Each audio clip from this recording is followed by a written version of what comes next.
Amigos y hermanos, muy buenos días.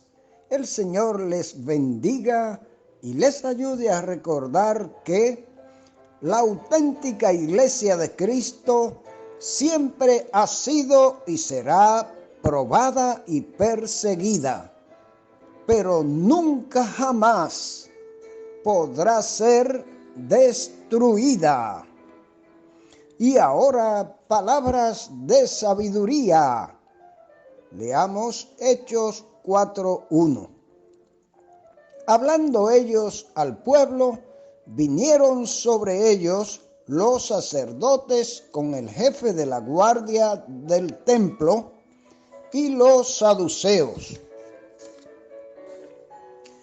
Mis amados amigos y hermanos, de nuevo con ustedes, para agradecerles y propiciar el ambiente de bendecirles en el nombre del Señor por la gentileza de seguir compartiendo con nosotros estos breves minutos de saludable alimento para el alma, rica nutrición para la mente y fresco refrigerio para el espíritu.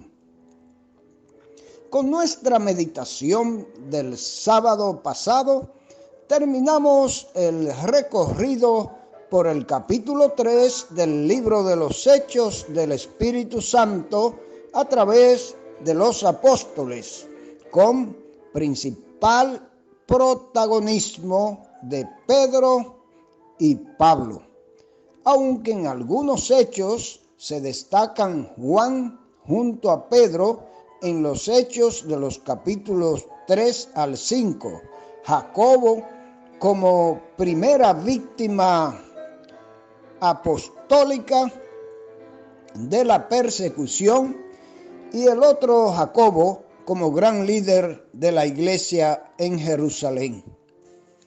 Antes de pasar a los comentarios del próximo capítulo, es importante señalar que Dios usó los dos grandes sermones de Pedro, el primero con motivo del descenso del Espíritu Santo, capítulo 2, y el que presentó como consecuencia del primer gran milagro apostólico registrado, la sanidad del cojo, que acabamos de presentar para producir un rápido y extraordinario crecimiento en la naciente iglesia. Esto no podía ser ignorado por el diablo y los enemigos del Señor, por lo que de inmediato desataron la gran persecución contra los apóstoles y contra la iglesia en general. Lo dicho anteriormente nos lleva directo al escenario del capítulo 4, el cual será el objeto de los comentarios que recibirán en nuestras próximas entregas. Como en los capítulos anteriores, seguiremos disfrutando de los sabios bíblicos y nutritivos comentarios de Matthew Henry, traducidos y adaptados al castellano por nuestra gran autoridad en Biblia, don Francisco La Cueva. Preparémonos, pues, para escucharlos hoy con el tema Inicio de persecución a la iglesia. Hechos 4:1 al 7.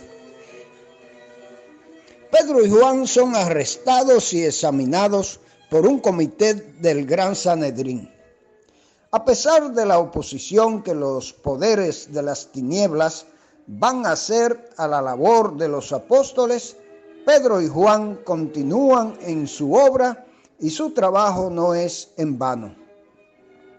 Los predicadores proclaman fielmente la doctrina de Cristo, hablan al pueblo y enseñaban a los no creyentes para su convicción y conversión, y a los creyentes para su consuelo y consolidación en la fe. Anunciaban en Jesús la resurrección de los muertos. En la persona de Jesús se había dado la verificación de que resucitar de los muertos era posible, pues Él había resucitado. Y a la resurrección de Cristo era precisamente la garantía del milagro de la curación del cojo. No se metían en asuntos temporales, sino se atenían a su misión, al decir al pueblo que el cielo es la meta y que Cristo es el camino. Los oyentes recibieron en gran número la palabra. Muchos de los que habían oído la palabra creyeron, y el número de los varones llegó a ser unos 5,000. Esto significa que a los 3,000 convertidos en el primer sermón de Pedro se añadieron ahora 2,000 varones, con lo que los miembros de la iglesia de Jerusalén ascendían a unos 5,000, sin contar las mujeres y los niños. Una congregación muy numerosa, a pesar de la persecución contra los líderes. Con mucha frecuencia, los días de sufrimiento son para la iglesia los días de mayor crecimiento. Los principales sacerdotes y su partido hicieron todo lo posible para aplastar a la naciente iglesia, pero aun cuando pudieron atarles las manos por algún tiempo, no pudieron cambiarles el corazón. Estos perseguidores eran los sacerdotes, el jefe de la guardia del templo, también sacerdote y segundo en dignidad después del sumo sacerdote, y los saduceos, a cuyo partido pertenecían los principales sacerdotes, siendo precisamente los saduceos quienes negaban la resurrección. Estaban muy molestos de que los apóstoles enseñasen al pueblo, etcétera, etcétera. Les molestaba la predicación y les molestaba la atención que prestaba el pueblo a su mensaje. Miserable es, de verdad, el caso de aquellos para quienes la gloria de Cristo es una pena. Para los saduceos, la mayor molestia consistía en que la resurrección de los muertos que ellos negaban se predicase precisamente en la persona de Jesús, a quien ellos habían condenado a muerte. Les echaron pues mano a Pedro y a Juan y los pusieron en la cárcel hasta el día siguiente. Vemos que Dios entrena a sus siervos gradualmente para sufrir. Ahora resisten solo hasta las cadenas, después hasta el derramamiento de sangre. Al día siguiente, Pedro y Juan son llevados ante el tribunal religioso congregado en reunión extraordinaria, como si se ve por todas las circunstancias del juicio. El tiempo, el día siguiente, sin duda de mañana. Había prisa, pues estaban impacientes por imponerles silencio.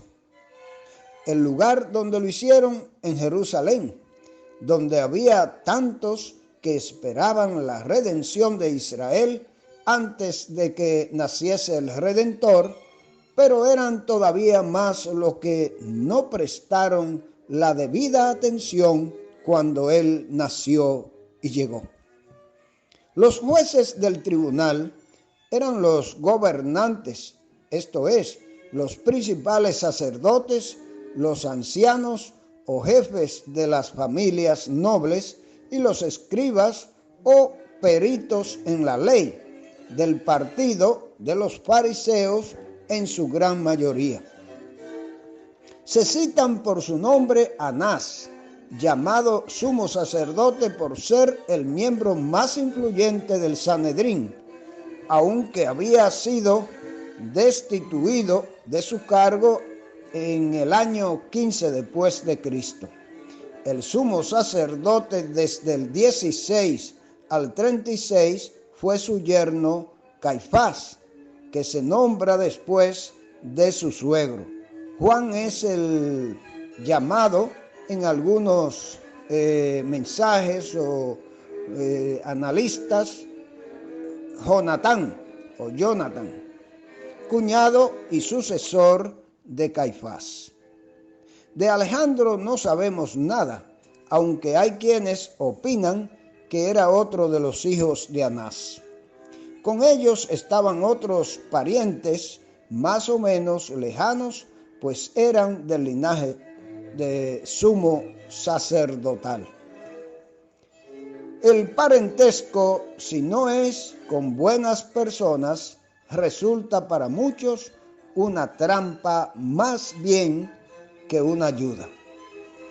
Los primeros son llevados ante el tribunal, poniéndoles en medio, ya que los jueces se sentaban en semicírculo y les preguntan: ¿con qué clase de poder o qué nombre habéis hecho vosotros esto? Es decir, el milagro de la curación del cojo. Dice el profesor Trenchard, como el hecho de la curación era innegable, trataban de atribuirlo a artes mágicas en confabulación con poderes satánicos, basándose en la interrogación en las instrucciones de Deuteronomio 13, 1 al 5. Poder y nombre aparecen como sinónimos en la pregunta del tribunal. Vemos aquí, mis amados amigos y hermanos, que siguen siendo los religiosos y los supuestos representantes de Dios y de la ley de Dios los que persiguen la verdad. Lamentablemente, siempre ha sido así. La auténtica iglesia de Cristo ha sido perseguido por aquellos que se dicen ser los representantes de Dios, pero que están muy lejos de la verdad. ¿Pertenece usted a la verdadera iglesia de Cristo? Ojalá que así sea. Si no pertenece, puede hacerse perteneciente con solo estar dispuesto a recibir a Cristo como su Salvador y Señor. Y no importan ni importarán las persecuciones. La iglesia de Cristo prevalecerá en los tiempos. Que el Señor pues nos bendiga.